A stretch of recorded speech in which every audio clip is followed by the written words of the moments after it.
Hi guys, and welcome back to World of Tanks, which feels a bit odd today because this is probably the second time that I've said that. Hopefully I'll be uploading both of these today. If not, then just ignore my ramblings. But anyway, we're looking at the other Valkyria Chronicles tank, the Nameless, which is a tier 8 Japanese premium heavy tank. And I know on the website they sort of compared it to the Tiger, which I don't really know. Sorry, I don't agree with that.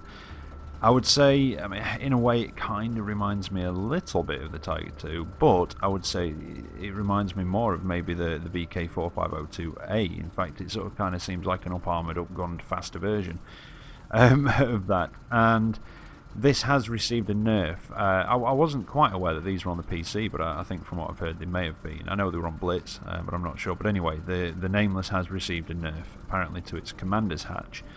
And I think to its frontal armour, because it was sort of considered a bit OP with 220mm of frontal armour, and I would have had to agree with that. I had one match in this yesterday, my first match, and I kind of held the corner almost on my own against 4 or 5 tanks and blocked 4,500 damage, or just under, I think it was. I'll use that replay in a little bit, and you know, it just kept moving it back and forward to keep the aim off the commander's hatch. I did take, I think, a little bit of damage, but not a lot, really, at all. So I don't know. I'll have to see what the sort of what the games I'm going to play in it today sort of reveal. But at the moment, I would almost call slightly OP on this. But we'll have to see anyway. So yeah, tier 8 Japanese heavy, and it's nice to have a fast heavy, and this thing is quick as well, which I am quite surprised about. The other Japanese heavies, obviously, as we know, were slow. I'm still looking forward to heavy tank number 6. But yeah, this is quick. Again, plays up to tier 10. Its price tag on its Tankopedia price tag is 11,700, and I think I forgot to mention in the Edelweiss one that obviously these are only available as a bundle, which I did say, but over the coming week or so, or week or two, they will be coming on individually and obviously in cheaper and cheaper bundles, which is still frustrating with the timed release, but it's there, you know. It's just one of those things we have to deal with, unfortunately. And again, you will get a special crew with this one like you will with Edelweiss, but again, like I mentioned in the previous video, because this is a lone tank, I'm fortunate enough to get them on loan. I don't get the crews with them, so I can't unfortunately show you the crew. Now, let's get into looking at the gun and a few other stats, where you get a 570 horsepower engine. And I know what you're thinking, that doesn't sound a lot for a heavy tank, but you'll be surprised. You've got, again, an 88mm gun. This is an L48, and it gives you a rate of fire of 6.67 rounds a minute, with 220 penetration and 300 average damage. Now, a lot of people, like I say, comparing this sort of, on the website it said the Tiger, I don't know, maybe the Tiger 2, possibly, but like I say, the 45028. Now, gun-wise, I'll give you a quick comparison. Other tier 8 heavies, the IS-3 gets 4.5 rounds a minute, or just over, I think it's 4.57, 225 pen, 390 damage. So you don't have as much damage, but you only have 5 less pen, and you do have a much better rate of fire by 2 rounds a minute, just over 2 rounds a minute more. The Tiger 2 gets just over 5.5 rounds, or 5.2 rounds a minute, I think it is, something like that, and that gets, again, 225 pen, and I think it's 320 damage, possibly, on that one. Or is it 390 again? Anyway, regardless, you do get a bit more damage, and again, slightly higher pen. The 45028 gets just under 6 rounds a minute, and you get 200 pen, 300 damage. So again, you've, well, basically with the 45028, you've got the same damage. Or does that get 320? No, that might get 320. That's the one that gets 320, I think. But anyway, I'm getting confused. There's so many numbers. But you've got it beaten on penetration and rate of fire again. The rate of fire did surprise me slightly on this one. But anyway, moving along. On your premium ammunition, not a massive increase on penetration. And don't forget, this does see up to tier 10. So you are going to have to get around the flanks, but it's quick enough. So you get 260 on your premium ammo, again with 300 damage, and then 44 360 on your HE rounds. 2.3 second aiming time, which isn't bad at all for a heavy tank at tier 8, and 0.37 accuracy, which is slightly better than the 88 on Edelweiss, and again, not too savage. Pretty average, I would have said again. Hull traverse, not not great, but could be worse at 26 degrees. Again, I mean, here's that word again, average. And I kind of don't want to use it to describe this tank because it, like I say, and I don't want you to think I'm bigging these up, it does perform quite well, and you don't really notice that as much. But again, it is a heavy tank, but the speed kind of tricks you into thinking it's a medium. It did me anyway. But you've got a 26 degree turret traverse as well with 370 meter view range, which I think for heavy tanks again is about average for the tier, possibly slightly low actually. But again, 750 meter radio range, so you don't have any trouble keeping up with the rest of your team. Supplies, 1,015 for your armour piercing rounds. That, I'm going to say that seems expensive, but again, not so much for a heavy tank. But again, it is an 88mm, so that does seem high for an 88mm. 4,800 for your APCR and 920 for your high explosives. And again, I've just been boring with the consumables for running the sort of preview matches, or the review matches. I just sort of stick standard consumables on. But again, I don't know if this has got a low chance of fire. You could probably drop the fire extinguisher for something else quite safely and happily. On Edelweiss, it definitely could with only a 10% chance. Equipment-wise, vertical stabilizer, gun rammer, and vents. You could drop the vents for coated optics, and I'm almost tempted to, but I think I'll see how the matches go as well, and see what sort of comes of it. Hit points, you've got 1,600 as well. Now, oops, wrong one. Skill-wise, again, I don't have a very good Japanese crew, so all I've got on here at the moment is Sixth Sense, Track Mechanic, and Repairs. Now, clutch braking, probably. I would say you probably want on. Again, Brothers in Arms as well. It is one that you just sort of generally want to put on. It's normally about the third one I put on, but it's a perk, so train up a skill, because skills are always active, just obviously a reduced effect until they're 100%. Perks are only active once they reach 100%, so you might as well be taking the advantage of whatever bonuses a skill gives you and then swap it for a perk. Perks are the ones with the little lightning bolt symbol, skills are the ones with the, I can't think of it, looks like a compass, not a compass, but anyway, regardless. So that's what I'd probably do. But yeah, just kind of, I don't know, almost typical heavy tank skills, but not quite, so I don't know, definitely Repairs, definitely Sixth Sense. Clutch braking would be useful on there, maybe Snapshot as well, possibly off-road driving, but it does have fairly good terrain resistances again, so you could maybe not have that one on there. Wrong one. Right, let's have a look at the modules and the armour. Well, that 570 horsepower engine actually translates to a power to weight ratio of 16.78, which is about the same as a Panther II, which, you know, that's not a slow vehicle. And you have quite a good forward top speed of 50 kilometers an hour and a reverse speed of 14, with again that small fire chance of only 10%. So yeah, you could drop the fire extinguisher, I would say, quite happily, and not worry about being set on fire, to be honest. Obviously, you might do once or twice, but it is not going to be very often with only a 10% chance of fire, although it is quite a large engine block, so do be careful if anything gets behind you.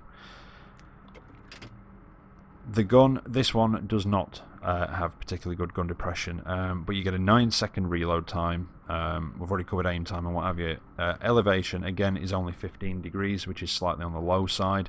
And your depression is on the low side. In fact, it's positively Chinese or Russian in its gun depression at only -5 degrees. Tracks are quite large on this. There's not many gaps through them. They do take up a lot of space, so don't forget they will act as spaced armour as well. But you do have that small gap towards the top of them, just above the just below the sort of top part of the track and above all the road wheels and suspension workings.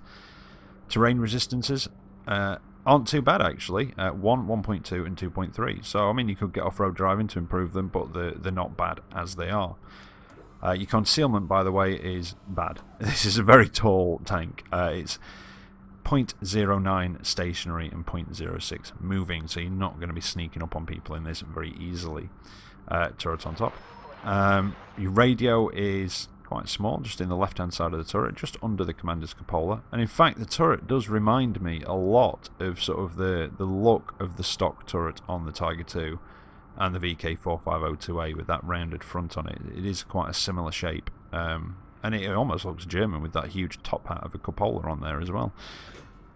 Ammo racks even. Again, you've got a large one in the overhang, the bustle of the turret, just in the back there, so, you know, try and hit it there. And then in the side, you've got one, well, either side, just under the middle of the turret, just in the sides of the tank that overhang the tracks slightly, more or less, in the middle. So that's a nice indication of where to hit. And then you've got that one just down in the hull, which is probably going to be the harder one to hit. You'd have to go straight through the tracks and the side of the hull as well. So yeah, turret and upper sides, I'd probably say they're the ones you want to go for. Oh, shell velocity, which I did forget on Edelweiss, actually, and I shall try and remember that. Hopefully I've remembered it in the gameplay. 900 meters a second on your AP, 1100 meters a second on your APCR, and again 900 on your HE rounds. Crew, 5-man crew again, driver and assistant driver down in the hull, and then commander, gunner and loader up in the turret. Now, armour profile, and again, like I say, this has been nerfed to the frontal armour from the, I think the PC version possibly. Bonuses as well, sorry, 50% for silver and 10% for XP, again, nearly forgot. It's because I'm doing both of these one after the other. Right, anyway. Armour wise, well, hull armour 210 on the front, turret armour is 220. The side of the turret is 150, the side of the hull is only 80. So yeah, do bear that in mind. The rear of the turret and the hull are both 80mm. Now, let's have a look at the sort of figures in a bit more detail. Well, 1 to 20, again, just that small rectangle, well, I'll say small, that rectangle on the back side of the tank. 21 to 30 is just that bottom side of the turret there. That's surprising. 31 to 50 is the top of the commander's hatch, the top of the turret. The top deck, but not reaching quite all the way forwards, as you can see there. And then small patch just on that sticky out bit. I'm very technical, aren't I? On the back of the tank, which is part of the engine compartment. The tracks also fall into that category again, quite thick tracks. And the underside of the hull overhang there, as well as the hull floor. 51 to 70 is that strip right at the front of the sort of front deck, and the top of the turret at the front as well, the sloped part. 71 to 90, back of the turret, back of the tank, apart from the bits that we've seen already, and the sides of the tank just pretty solid, straight through, 80mm. No little surprises there. And also you've got part of the, I would say, the conical gun mantle. The top part of it falls into that bracket as well. 91 to 120, you've got the rear sides of the hull, so sort of the further back hull turret. The rear sides of the turret fall into that bracket, as does the turret ring itself, or the back part of the turret ring. Again, the small parts on the conical gun mantle, the sides of it, and just behind it as well, in the actual mounting. And the lower glacis as well, which again is quite large. It's got a bit of a reverse angle, but not great. So again, try and hide that if you can. Well, like with any tank. 121 to 160. This is where it starts going to be interesting. You've got the back of the commander's cupola and the front sides, or the forward sides of the turret as well, the turret cheeks there, if you will. And part of the upper glacis is the top part of the upper glacis, which again does sort of, it is angled and kind of rounded as well. 161 to 190 is the front of the commander's hatch. So, you know, it's been nerfed slightly, but it's still not overly thin. But you do have to watch it. It is rounded, but do keep moving back. You know, if you're sort of sat hull down or something, keep moving back and forward so they can't get a shot at it. And also that part of the upper glacis. And then the final part, oh no, not the final part, 191 to 230, the very front part of the upper glacis, which actually overhangs slightly over the lower. The turret ring and the front of the turret behind the gun mantle. And then 231 is just that part of the gun mantle itself, and there you go. Anyway, again, I'm not sure where to pen these at the moment. I can see a few bits, probably turret cheeks, commander's hatch, lower glacis, etc. But I'll see if I can figure out where I get penned in the replays. But let's get into them now and see how this thing actually handles. Right, so here we are for the first of the replays, and this was actually the first match that I played in the Nameless, and this was Thursday, just after they'd been credited to my account. And yeah, this was supposed to be uploaded last night, alongside, or well, just after the Edelweiss review, but unfortunately I'd recorded the garage review with the commentary for that, which I do at obviously at the same time, and I was going through the editing and just commentating on this, and then for some reason Power Director, which is the program that I use, which is always it's had the odd instability issue before, and I just put it down to my old laptop, but it just froze, and not just froze, it just crashed my entire just crashed the whole system, the whole laptop. So I basically had to restart it all, and when it came back on, it had lost it lost the video that I was working on, or lost the sort of save, if you see what I mean, all the stuff. So it was a case of I could either re-edit it, but probably not actually get them both uploaded. Well, either of them uploaded, because it would have meant that I would have been going very, very late. Or I could have basically upload Edelweiss and do this one, sort of finish off the commentary and upload it today, which is why I only uploaded Edelweiss last night. I thought I'd rather get one up, one up last night than none at all, so that's why that one went up. But anyway, this is the first match that I played in this, and it's a tier 8 match here on Pacific Island, and it kind of shows how tough this thing is. They are trying to go for my commander's hatch, but as long as you kind of keep it moving, and you can see that the way that I'm using this this sort of ridge in front of me with the angle of it, the only bit that's really sticking out is my turret, and possibly a little bit of the front of my tank, which is quite well armoured anyway.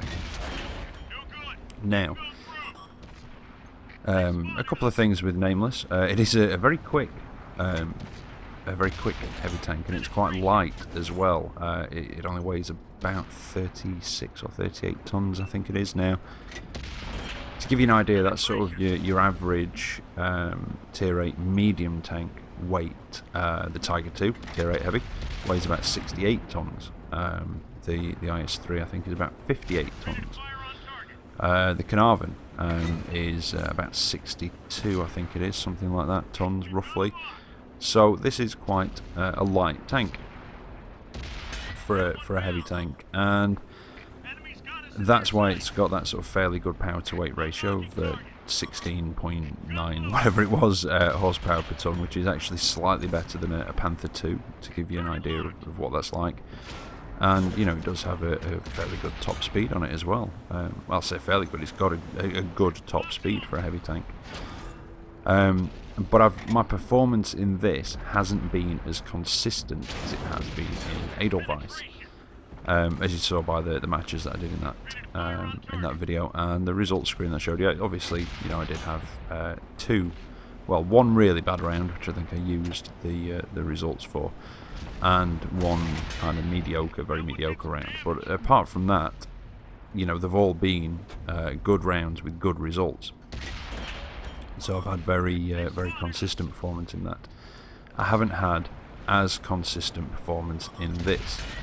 That's just, again, that's me. I'm just giving you all sides of it.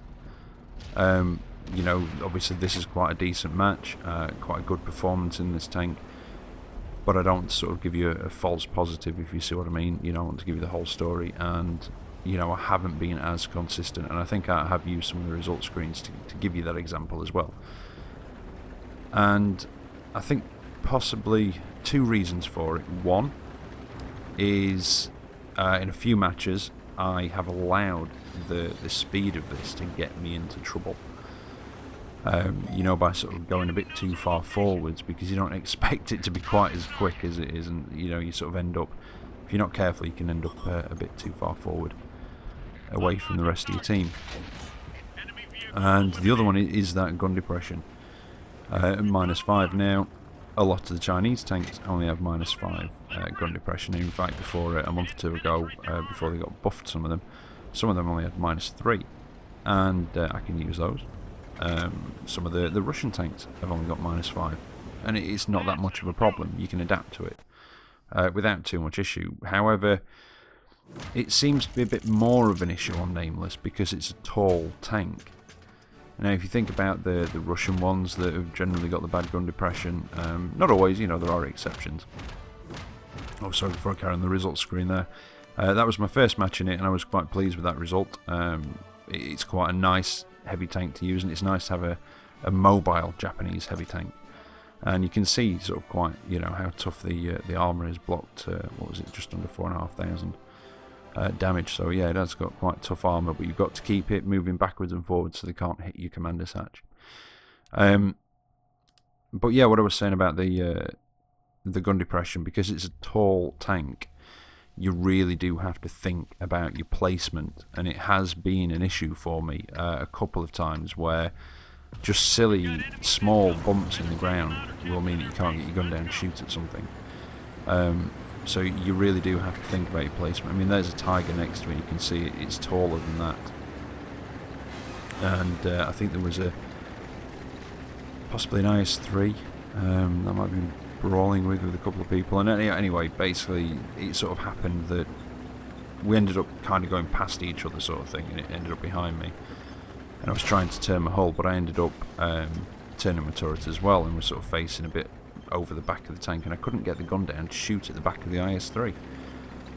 So I had to move away from him a bit, and luckily he was moving kind of away from me, brawling with another tank. There were a couple of us, and that just allowed me to get a shot, but I couldn't get the gun down. So you really do have to think about your placement with this tank. You're not going to be using any ridge lines. You want to try and avoid them at all cost, apart from the ones that you can just see over with your turret, because yeah, that gun depression is a bit of an issue in it. And you might even see it a couple of times in this match, possibly up here, where it sort of, you know, I move slightly forward to get a shot, and then I can't, because I can't get the gun down to shoot at something. So you know, that is there. You know, it's got good speed, it's got a good power to weight ratio for a heavy tank.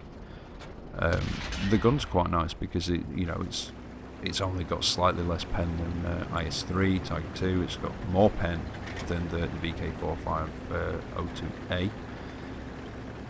But it does have obviously less damage than those, but it's got a better rate of fire, so it kind of balances out with the gun, so the gun's not bad. But again, it's that gun depression that kind of gets you. Now, the other thing as well, which has sort of been a little bonus with me only putting this up today, is seeing everybody's reactions to sort of Edelweiss and these, well, both of these tanks in general. And yeah, it's been quite. There's been some strong reactions from you guys. Some of you really quite like the look of them and like them. I think some of you have bought them and are enjoying them, and some of you really don't like them. And you know, don't think they should be in the game. And you know, I see where you're coming from. Yeah, I really can. You know, it's sort of everything else in the game is either something that was actually, you know, existed, or was designed in blueprints, you know, in sort of real world, and then Wargaming have come along and put these two tanks in. So you know, I can see where you're coming from. In fact, you saw there the gun depression just stopped me from getting a shot on the T95E2, and the fact that T95E2 was doing maiden a little bit, I just couldn't quite hit the damn thing. Yeah, I was just a bit shitty aiming. Oh, there we go, I did manage to hit him, taking a couple of hits in return though. But yeah, no, I can see where you're coming from with this. You know, the fact that you don't like them, you don't like the fact that they're in the game. But it's, I don't know. I don't think I mind it too much. They do, you know, they do look very, very different, but I don't think they look massively out of place, to be fair. But then again, you know, like I say, everybody's entitled to their own opinion, and if you don't like them, you don't like them. That's it. But yeah, I don't know. I think if you don't like them, just console yourself with killing everyone that you can come across, and do it that way. You know, if you don't like them, blow the crap out of them every time you see them, and do something like that. But they are I don't know if I mentioned it in the other video yesterday. They are coming. Obviously, they are coming into the store individually over the next couple of weeks in sort of varying packs and being cheaper and cheaper. And in fact, here you are. Look, this is where that gun depression. I just cannot get my gun down to shoot at that guy, so I've got to come right up and over and down to him. So that is a, like I say, that can be a bit of an issue. Now see if I can get that IS-3. Yep, managed to get him. Oh, and set him on fire as well. And somebody else just took the kill on him. But that's one gun out. Oh, that was a bit close. Now, let's have a look. I've just said that we need to defend the base. It was a bit, I don't know, it was a bit of an odd spread. I wanted to come up this way because of the speed of it. Because I could get up here with the mediums, and hopefully we could have worked around that corner, which, you know, we didn't do too bad. This Edelweiss actually, he's been with me up there a little bit and done quite a bit of damage, I think. But unfortunately the other guys that were with us have been taken out, and the rest of them that went to the town have been taken out. But I think there are a couple of heavies still sort of knocking around Cap until quite a bit after the beginning of the match, so I'm not quite sure what happened there. I wasn't really paying attention to what was down at the Cap area until obviously I saw that the enemy tanks were coming out of the town, and we needed to defend it. And again, here we are. Look, this is where the gun depression is becoming an issue, because I can't actually get the gun down at these guys without coming really, you know, without coming forwards and exposing, well, the whole tank, including that softer lower glacis.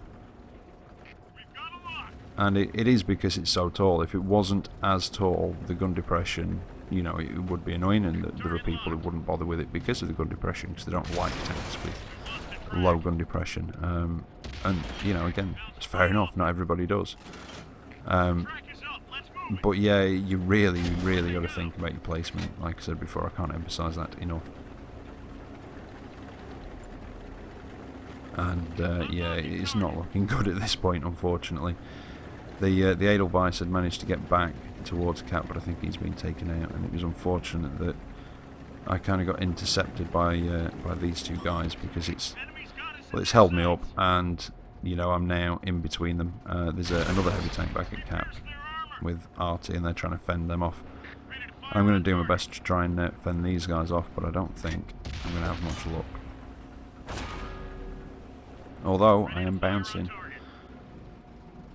Like I say, you know, it is a tough tank frontally, and I'm pretty sure that I was told that it's received a nerf to its frontal armour as well before we got it on console. And that's me done. And I think, was that the last one left? I was, yeah, I think so. There you go. So, not a bad match, not a brilliant match, a bit average. 2,305 damage done. With, well, more or less the same blocked, just a little bit more. But I wanted to use that one to show you sort of the other side of it as well. You know, some of its downside, because that one, you know, it did show that sort of gun depression being an issue, like I said a few times now. Again, yeah, there were some even worse matches. And I don't know if it was RNG in this one, or did I just get myself in a bad position. But I've used this clip to basically show you the armour again, really, and how tough this tank can be in certain situations. It's, you know, its hull and turret traverse aren't the best at 26 degrees. They are some of the slower, but then again, it's got to be balanced out somehow with that speed. And you know, with that, I mean, let's face it, with that, you know, fairly good rate of fire for a, you know, a tank with a sort of gun with those sort of stats on it. Like I said before, I know you sort of, I was a bit slow on the fire extinguisher there. I know I was comparing it to like the you know, the IS-3 and the Tiger II, which obviously do more damage, but do have, you know, a much less rate of fire. But again, it was, like I say, this one was just to really show you the toughness of this tank in certain situations. yeah, I did not do very well in that one. And it was that T95E2. We rushed down off the hill, got into that position, and just lit us up, and we got slaughtered. But in that short amount of time, I blocked 4,200 and odd damage. There were the results from that one. These are some of the results I had. I think that was a tier 10 game that I was in. Yep, had to be very cautious in it, but I survived and, you know, came in the top half of the table, so I was happy with that result, I think. And yeah, there's another one for you. And they were sort of the average matches that I was having in the Nameless. I was, like I say, I was just getting, personally, I was getting better performance out of Edelweiss. But anyway, there you go. Hope you've enjoyed it. Hope you found it informative. I'll be back tomorrow with another video for you. So until then, take care out there, and I'll catch you next time. See you later.